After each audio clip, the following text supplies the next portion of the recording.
এক ঘন জঙ্গলের এক কোণে ছিল একটি সুন্দর মৌচাক। সেখানে মৌমাছিরা দিন-রাত পরিশ্রম করে মধু জমা করত।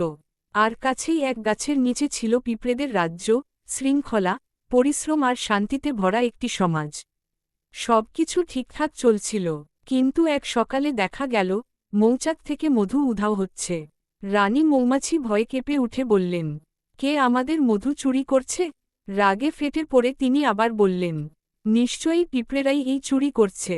পিঁপড়েদের রাজা ক্রোধে গর্জে উঠলেন, আমরা চোর নই, কিন্তু যদি কেউ আমাদের ওপর মিথ্যা অভিযোগ আনে, তবে আমরা সত্যটা অবশ্যই সামনে আনব। রাতে পিঁপড়েরা গাছের কাণ্ডে লুকিয়ে পাহারা দিতে লাগল। চাঁদের আলোয় তারা সবকিছু পরিষ্কারভাবে দেখে ফেলল। ভোর হতেই তারা মৌমাছিদের রাজ্যে গিয়ে খবর পৌঁছে দিল। রানী মৌমাছি বুদ্ধি করে একটি ফাঁদ পাতলেন। রাতে আবার যখন চোর এলো, ঠিক তখনই ঘাসফড়িংটি মৌচাকে ঢুকতেই মৌমাছি আর পিঁপড়েরা একসাথে তাকে ধরে ফেলল। ঘাসফড়িং চিৎকার করে বলল, তোমরা দু পক্ষ একসাথে কাজ করছ।